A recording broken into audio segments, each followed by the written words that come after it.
on Life and Times. Thank you for seeing me. Courting power and influence. Very quickly, he was at the center, the political center of Canada. I'm going to reach out to him. Maurice Strong's crusade to save the planet. I found that people were turned on about the idea that our Earth was in danger.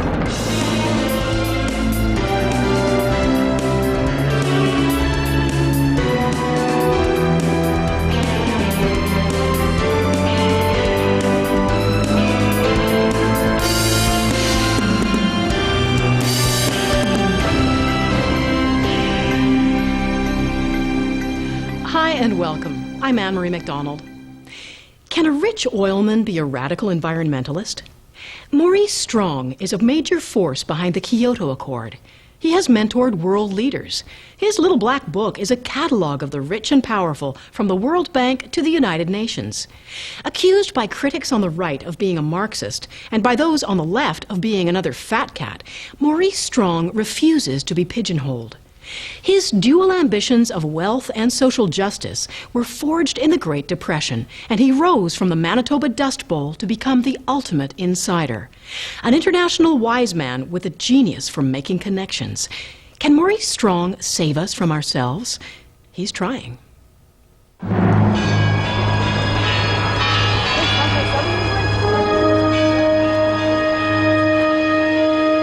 A state visit in the Grand Ballroom of the Kremlin. The President of Russia and his wife are welcoming the Governor General of Canada and her husband.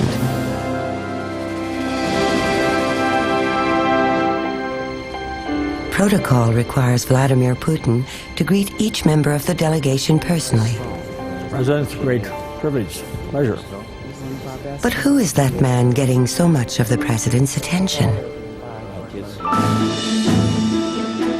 He is Maurice Strong, a man so understated he attracts little attention in his own country, yet he may be the most influential Canadian on the planet. He is a diplomat, businessman, super civil servant who has been awarded more than 50 honorary degrees, though his formal education ended with only a high school diploma.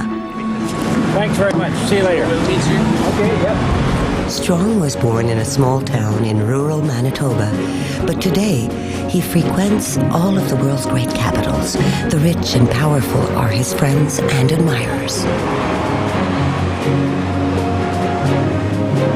I've known Maurice for, I guess, over 15 years, and he's a really straight thinker.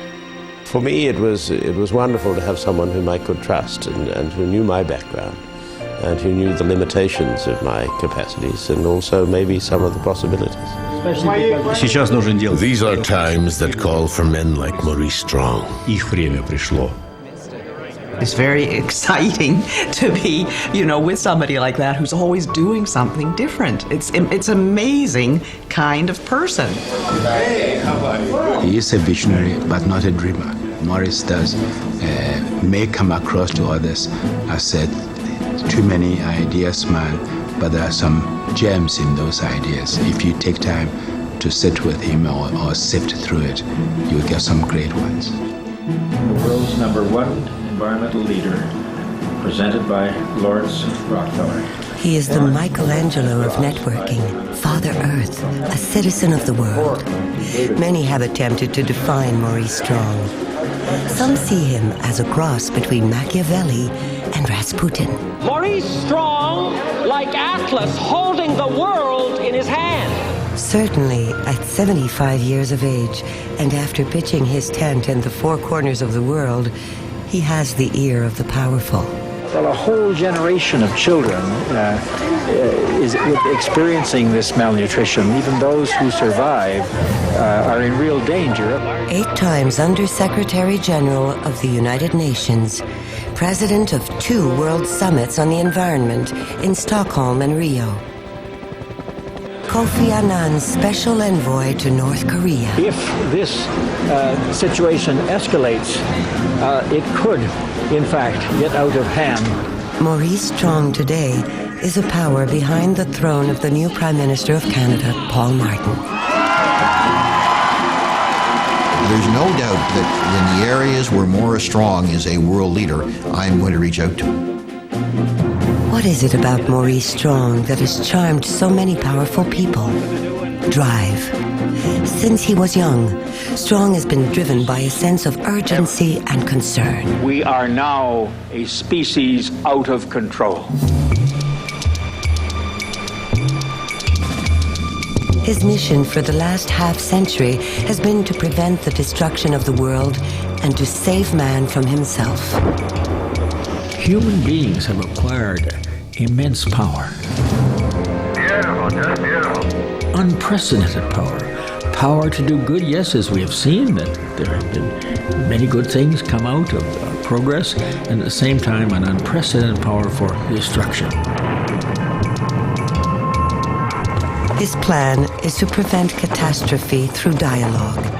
In the world, according to Strong, North and South, East and West, rich and poor must talk to each other.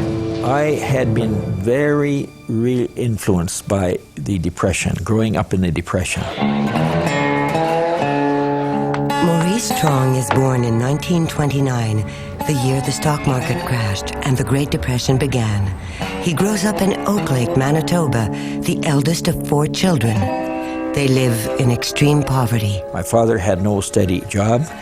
He had to work very hard just to produce a bare subsistence living for us. One of my most vivid memories is freight trains going both ways, loaded with people. People sitting on the boxcars up on the top, and when the train stopped, they would come across to our house and to other houses that were wanting water, wanting food. And I remember thinking, what is wrong with the system? And maybe I could do something about it, you know? Never being poor. I remember them saying that. He'd never be poor, right? Whatever he does, you know, because he saw the restrictions of being poor, and he realized that in order to do the things he wanted, he had to get some financial security, and he did. At school in Oak Lake, young Maurice meets a man who becomes a major influence in his life. Principal Clarence Heapy is political, a left-winger, a supporter of the CCF, the forerunner of the NDP. He teaches his frustrated young student to think within a political framework.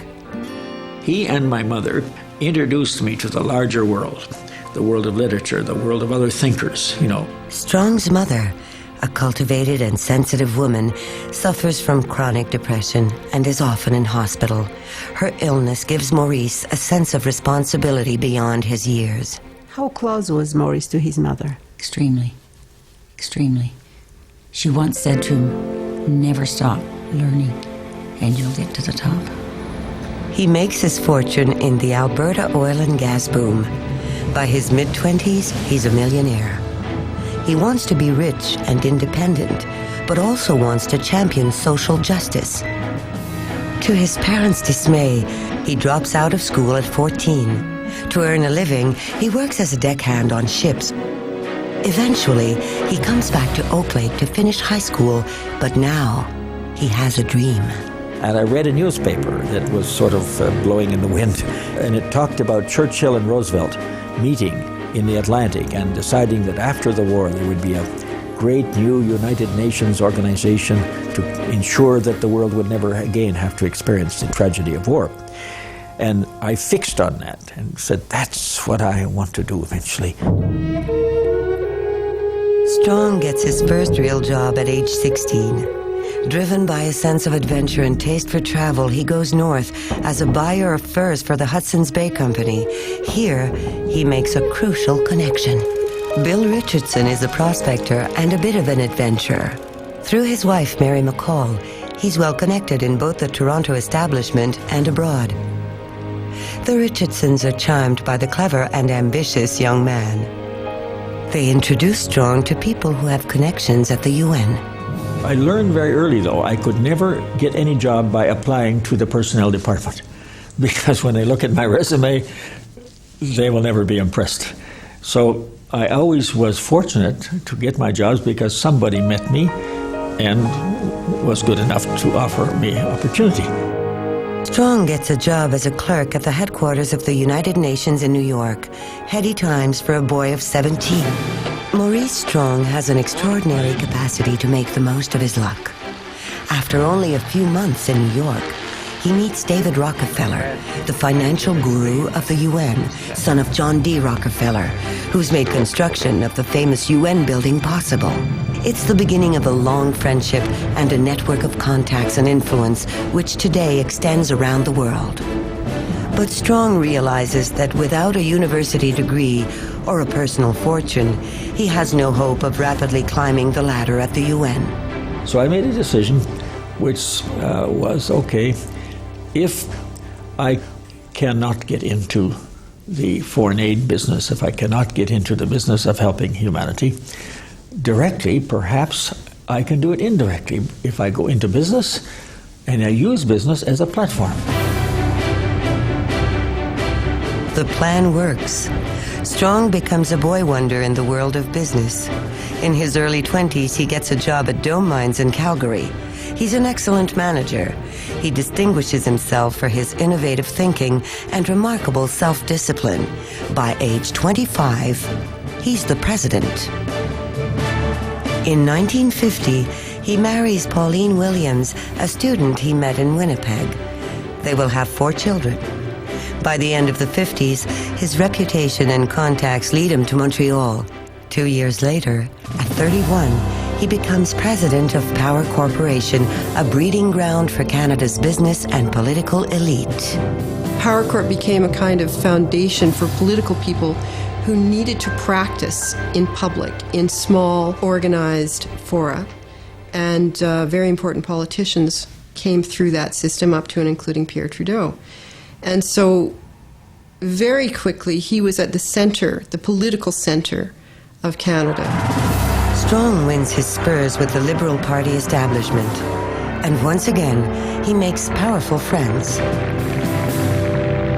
Later, they will name him head of the External Aid Office of Canada, now CEDA.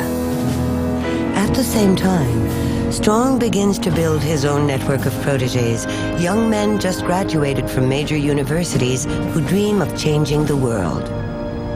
He has an uncanny flair for discovering future leaders. Among them is a young lawyer, Paul Martin Jr. I was a student and I got a job working for an oil and gas company that Maurice Strong was the president of in Western Canada. I went down to check the Calgary Stampede on a weekend with my truck, which I wasn't supposed to do. On the way back, I rolled the truck, had an accident. Maurice Strong found out about it and fired me. Fortunately, about 5 or 6 years later, he rehired me in a different job. It's at Power Corporation that Strong gives young Paul Martin his first real job. To run the Australian division, he also hires Jim Wolfenson, today president of the World Bank. Those early days in Power Corporation forged very strong friendships. These are not contracts. This is something that you feel in your heart. And there are a few people like that where when you're young, you build the relationships and they just last. And Maurice is one of those relationships. In a reversal of roles, Wolfenson later hires Strong as an advisor at the World Bank. It's a great morning, eh? It's a beautiful morning. Early morning in Red Square, Moscow. Another former protégé is keeping Strong company on his morning walk. His Excellency John Ralston Saul, the writer, philosopher, and husband of the Governor-General of Canada. 30 years ago, when Pierre Trudeau appointed Strong to start Petro-Canada, Strong hired John Saul. Thank you for seeing me. For Maurice Strong, there is no such thing as a visit to Moscow without dropping in on Mikhail Gorbachev. What a wonderful portrait. Once ruler of the Soviet Union, he now runs his foundation, and he's great pals with Maurice Strong. They met 10 years ago through their concern for the environment. Well, I am older than you, I believe. Now they are both sponsors of the Earth Charter, a document inspired by the UN Charter of Human Rights, which promotes a world of justice, peace, and sustainable development. We used Maurice Strong a lot. It was very important to us to collaborate with this man.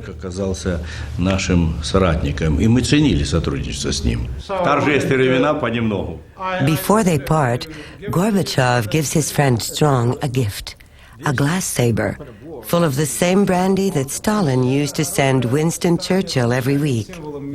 And it will be a very precious thing in my own memories, especially because...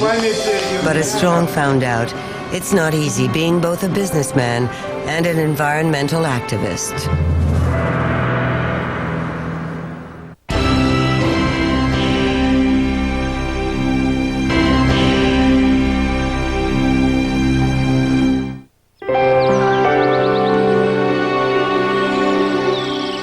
How does a businessman who exploits natural resources suddenly become a custodian of the environment? The turning point was a case of sheer chance.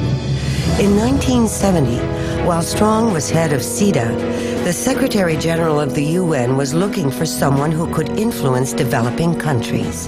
He asked Trudeau to release Maurice from his job as the president of CEDA to become the Secretary General of the world's first environment conference, because Maurice was a friend of developing countries and he knew them. I declare open the United Nations Conference on the Human Environment. For me, it represented the fulfillment of ambition I had had from before the United Nations was even started. Will you please welcome the Secretary General of the conference, Maurice Strong.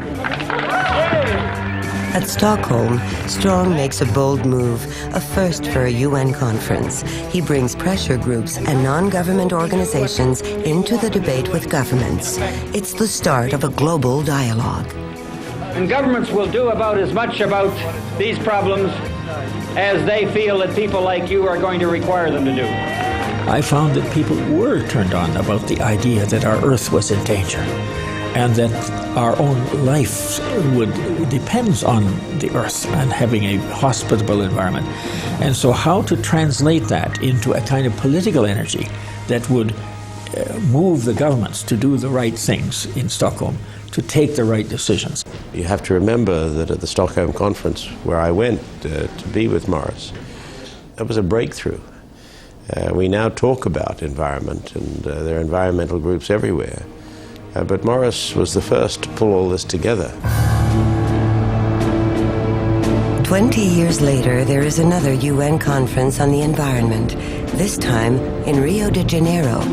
Amazingly, the same man, Maurice Strong, is Secretary General again. We have been running Earth Incorporated in a very unbusinesslike way. It's an unparalleled success. 108 heads of state and government meet in the Brazilian metropolis. The spirit of the Rio Earth Summit is captured in this remarkable photo where President Bush poses with arch-enemy Fidel Castro. Also on the agenda, the Convention on Biodiversity and the Convention on Climate Change, predecessors of the Kyoto Accord. Countries that are complete opposites politically come together to sign these groundbreaking agreements. Without Rio, we would have made far less progress. But even with Rio, we have made less progress than we need. Maurice Strong may sometimes be a guest at palaces, but most often he lives out of a suitcase in anonymous hotel rooms. He's like an international traveling salesman, with lists of contacts and notes on loose papers kept carefully in his pocket. This evening, he's going back to the Kremlin for a state dinner with Vladimir Putin. Hello, Mrs. Strong. I guess you're in time. I have a list of other people to talk to, his assistants. You have it? Yes, here? I have it. Did you show it to me? Oh, yes. Advisor to the President, Sergei Petrovo. These are people I pinned down, you see. Is this the right car? Strong has uncommon energy. He's a workhorse and passionate. He throws himself into his UN missions, from organizing aid in famine-ridden Africa in the 80s to reforming the United Nations itself in 1997. I haven't come across anybody like Maurice. For him, you can't tell him this is impossible or a problem. He will say, let me think about it. It comes as no surprise when in January 2003, Kofi Annan gives Strong a new mandate, a humanitarian mission to North Korea. Strong has carte blanche to help with the famine and try to ease political tension. Strong pulls an original idea out of his hat. It's classic Strong, a humanitarian problem and an economic solution. A pipeline for peace will transport natural gas from Irkutsk and Sakhalin in Russia to North and South Korea. The hope is that it will supply enough energy for the Kim Jong-il regime to drop its nuclear plans. It is something that, if it can be realized, will make an important difference. He doesn't know how to use a computer, but his faithful secretary does. And even though she is thousands of kilometers away, their system works. He sends things to me, I send things back, so it's almost like he doesn't have to be here. He can be anywhere. There's a place called Yamal, which is in northern... He's everywhere. He talks up the Korean pipeline project with Russian businessmen. And later, at an environmental conference. There will not be a settlement of the nuclear issue without it. Great.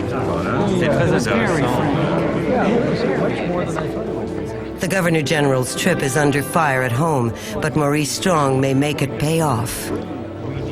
I have a direct line now to President Putin on these issues. Yeah. At first, they thought I was suggesting that they give the gas away. Yes. No, that was very clear. That was so clear in the meeting yesterday. You know, like, so what is the meaning of this? But I did get that point across. That look, in fact, you'll make money at it. Strong's ingenuity continues to delight his friends. You know, the cliche today is you think outside the box. And I can actually sort of see Maurice's mind working. I've known him now long enough. I can see him kind of displacing himself out of all the structured arguments and then coming in behind them with a completely fresh approach. If I think out of the box, it's just because I've never had the privilege of being in the box. Aren't you scared sometimes that he's thinking a little bit too much out of the box? I'm not scared by that. We're operating in a very difficult world. It's a really messy world, and some of the issues that you're dealing with, you need to be creative, you need to be able to think out of the box. However, his unconventional methods do worry some observers. Author Elaine Dewar investigated environmental NGOs at the Rio summit. He had organized them, he had paid for them, he had invented them, he had his friends running them. These organizations were able to put ideas into the public sphere as if they were coming from the ground up, when in fact they were coming from the top down. The idea that Maurice actually went out and organized a bunch of NGOs from the ground up is rubbish. Maurice has been involved with NGOs for years, but the idea that he created all of them is silly. I mean, there are hundreds of thousands of civil society organizations. Are you prepared to pink slip thousands of employees? I am prepared to do what has to be done to make this corporation viable and competitive. He gets into a lot of hot water when he becomes head of Ontario Hydro. Strong is called in by his friend Premier Bob Rae just after Rio. For Rae, only Strong, with his unconventional thinking, will be able to get the huge Crown Corporation out of its mess. He restructures the electricity giant, which was collapsing under debt. 10,000 layoffs later, the union is furious. What Maurice Strong is doing to the morale across Ontario Hydro, he's killing it. He's destroying it. I was criticized by two things. The union people, understandably, for people losing their jobs, but at the same time, I was criticized by the right-wing newspapers that I paid them too much. Today, the union leader who confronted Strong heads one of the utilities divisions, and he's now implementing Strong's business methods. But if his critics on the left are muted, those on the right are not. There's a large school of thought in the American right that think that he's part of some sort of global conspiracy. This global conspiracy of international do-gooders and world federalists and sneaky NGOs who are basically plotting the downfall of U.S. influence in the world. It's not just the American right. Strong has enemies in Canada too, notably in the West. Many hold a grudge against Petro-Canada and deeply resent the Kyoto Accord. Peter Foster, a columnist for the National Post, has made Strong a favorite target. He believes apocalypse is just around the corner unless we have some sort of centrally organized control of global issues. Maurice Strong doesn't have any ambition for the United Nations to become the world government. No, and it's not necessary, it's not feasible, and certainly we're a long way from any such thing.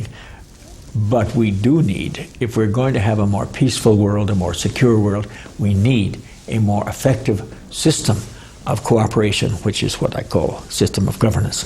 And the United Nations, with all its difficulties, is the best game in town. While in Russia, Strong is given a rare opportunity to visit a former Soviet work camp in Siberia, the remnants of a regime some critics have accused him of admiring. Foster is one of them. He might have adopted some of Lenin's strategies in his time. He does fundamentally, in many ways, have a sort of, pseudo-Marxist view of the world. In the sense of sharing many of the objectives of socialism, yes. In terms of sharing the methods used by old-line socialists, simply having government control everything, that doesn't work, and I don't believe in that. Socialists and communists are not going to defeat capitalism. What will defeat capitalism, and I hope it doesn't, are the irresponsible, greedy, indulgent capitalists who simply cannot be satisfied no matter how much money they make. Yet Strong himself has been branded an unscrupulous capitalist. By the 70s, he's been divorced and remarried. With his second wife, Hannah, he buys a ranch in the San Luis Valley in Colorado. Today, she still runs the Manitou Foundation there, a spiritual community which welcomes all religions. But the prophet of environmental protection soon finds himself in a conflict of interest. The ranch sits on one of the largest American aquifers. Strong, the businessman, can't pass it up. He finds partners and they start a project to pump the water. His wife opposes the plan. He did start it with good intentions that the water would be used in the valley, but he got the wrong partners. He got partners that were so greedy.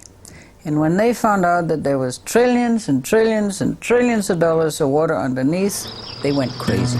I mean, he became a very hated person in that valley. Under Colorado law, underground water doesn't belong to the owner of the land above it. To prevent others from getting control of the aquifer, Strong wants to develop it locally. But his partners are thinking bigger. Denver and other cities are potential clients. The project runs into fierce opposition. The debate rages for years until the Supreme Court of Colorado finally denies a permit to pump the water. Strong splits with his partners. He had planned to become an American citizen, but he gives that up. He focuses his attention back on Canada. I will not apologize to anyone for getting in there and trying to make sure that an important resource is developed sustainably. I don't believe, an environmentalist should be in a resource business. It's precisely in putting environmentalists in positions where they can help to control resource development that you actually show your environmental credentials. I have never believed that you should simply just be pontificating and speaking all the time and be unwilling to be a practitioner. Through it all, the couple weathers the storm.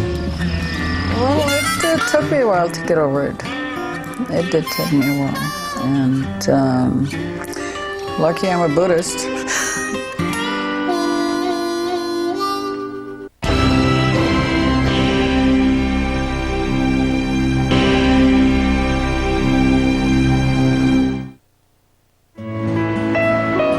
Thinking is over here. A decorator by profession, Hannah Strong has lost count of the number of apartments and houses she's set up during her husband's career. Geneva, London, Costa Rica, and then all over Canada, New York, Colorado, Phoenix, Arizona. The Strongs bought this Ottawa apartment in November 2003. This won't be any more permanent than the 5 other places they own around the world. But for now, it fits the game plan. And we're not far from Parliament. If they need any help there from, which they probably will not. For Prime Minister Paul Martin, Strong heads the list of friends who count. A great friend of Paul Martin Sr., Strong is practically a member of the family. Maurice va choisir là où il veut faire sa marque. Moi, je n'hésiterai jamais à lui demander conseil. Although only 8 years separate them, Strong is a kind of father figure to the Prime Minister. It was Strong who urged Martin to achieve financial independence before going into politics.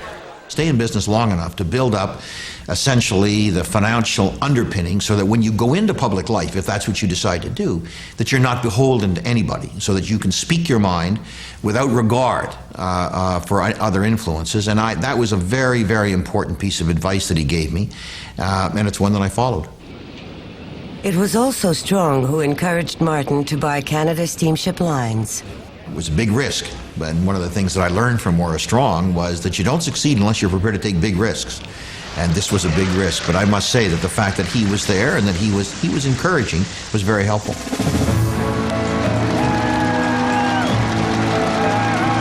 So it's understandable that the day the Liberal Party chooses Paul Martin as its leader is an emotional moment for Strong, too. That was one of those moments when I look back to my earlier days with him and with his father and realized what a moment that was for all of us. His father would be proud of him. No question. It's emotional for you talking about that. Why? Well, I guess everybody has an emotional side, and these things are very important parts of my life. Some other of your friends didn't do as well as Paul Martin. I'm thinking about Al Gore. Actually, I talked to him last night. That's right, he won the election and lost the presidency. He was standing for issues which are very important for you, like environment, that's much right. More than the present administration. Well, that's right. And in that sense, of course, I'm disappointed in that. And I would like to see President Bush give the same attention to some of these issues, which are as much of a threat to the security of America and the world as the immediate threats posed by terrorism, for example.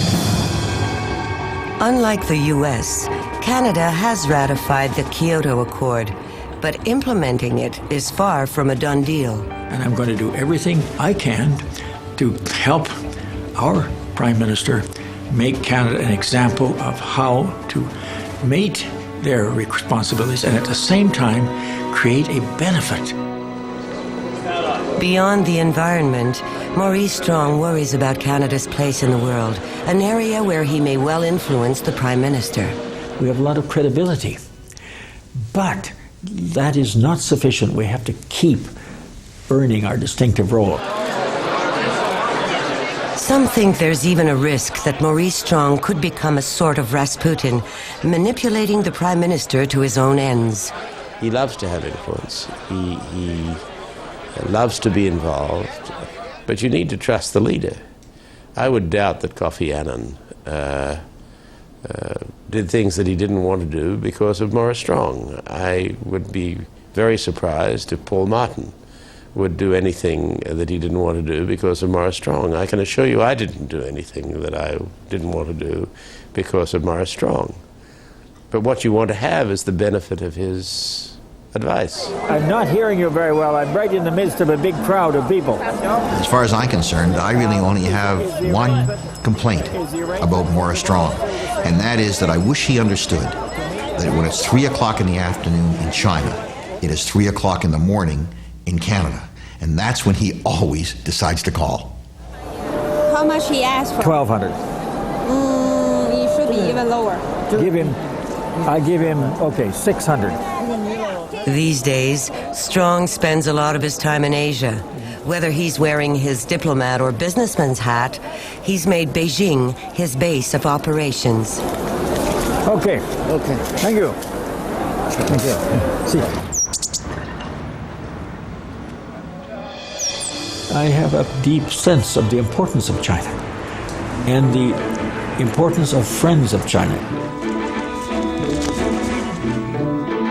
Here, too, he owns an apartment. He's been coming to China for almost 50 years. The trip to China follows the Strong formula. He's come this time mainly as a diplomat on his way to North Korea. He spent a week waiting for a meeting with the Chinese Ministry of Foreign Affairs because China is a major player in the North Korea file. But as Strong never wastes time, he's out doing business and networking. His days start early. He works out of an office at a multinational company specializing in environmental technology. Before everyone else, he foresaw China's economic boom. He's invested a lot of time and effort here in China.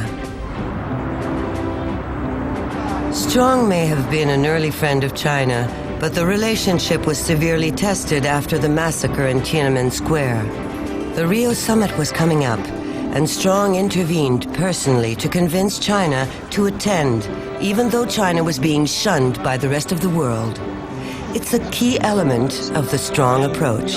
All of us who are working in our own way to make a better world, a more peaceful world, have got to learn to keep the lines of communication with each other open, even in the most difficult circumstances. Maybe you could say, especially when the circumstances are most difficult.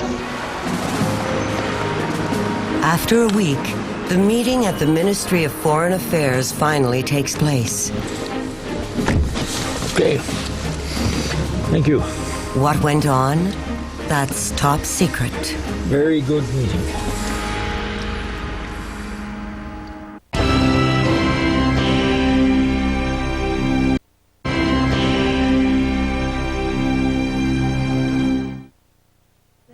So now, and we're using that line. So I'm putting together a task force of... He never stops. Even on Christmas Eve, one of the few times he's with his family, he's busy working the phones. This time it's Robert Cart, the American Undersecretary of State for Energy. They're discussing Strong's pet project, the Korean pipeline. Perhaps creating an economic link between the two Koreas, which can help to keep the peace. It's always surprising to us, when you might get a phone call from whoever it might be, head of state or, a secretary general or whoever from whatever walk of life, and frankly, mostly from outside of Canada,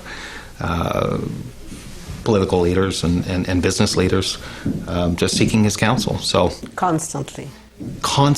Girls, would you be interested too? Between phone calls, he rejoins the party. Well, gee, you shouldn't be that. Yes, we should. Do you want to sit down, Granddad? I'm too excited to sit down. he speaks to the grandkids, at least once a week.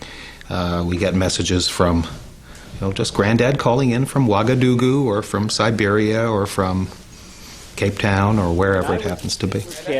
He's a father and a grandfather, Undersecretary General of the UN, a civil servant and businessman, a friend of and confidant to the powerful, a true insider. And so my dad used to get up on Christmas morning and he would light a fire. When people ask me as a child, what does your father do? I never knew quite what to answer, and I still don't. How come? Well, because he does so much, and he's always doing about 10 times more things than your average person. And he continues to do that even though he's long past retirement age. Now 75, Maurice Strong travels the planet he loves tirelessly. He has diabetes, and he had a triple heart bypass just 3 years ago. Still, he runs to beat the clock. It's as though he lives in his own private time zone. Before the heart operation, he slowed down a little bit, not much. And after the heart operation, he's now trying to save the planet 10 times as fast as he was before. And I see some of my friends retiring, talking about their golf game and this kind of thing. Well, that's good for them, but it's not particularly exciting for me. I always tell people, when he's up there flying all around the world, he's charging up on this cosmic energy.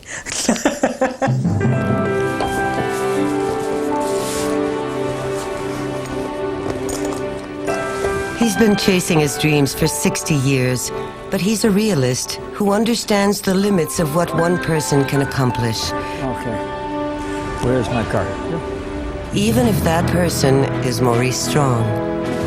Most of the things I've been working on, environment, relief of poverty, justice, equity, a better, more equitable, peaceful world, all of those things have not been achieved.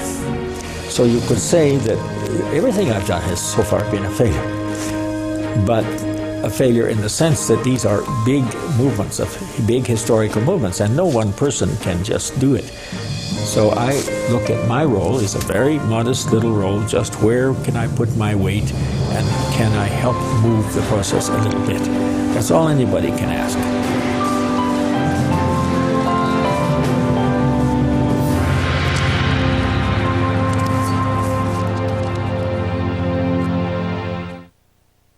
The globe-trotting Maurice Strong considers a wooden house on Lost Lake in northern Ontario his true home.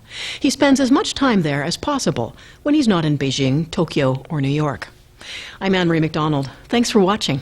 Here's a preview of the next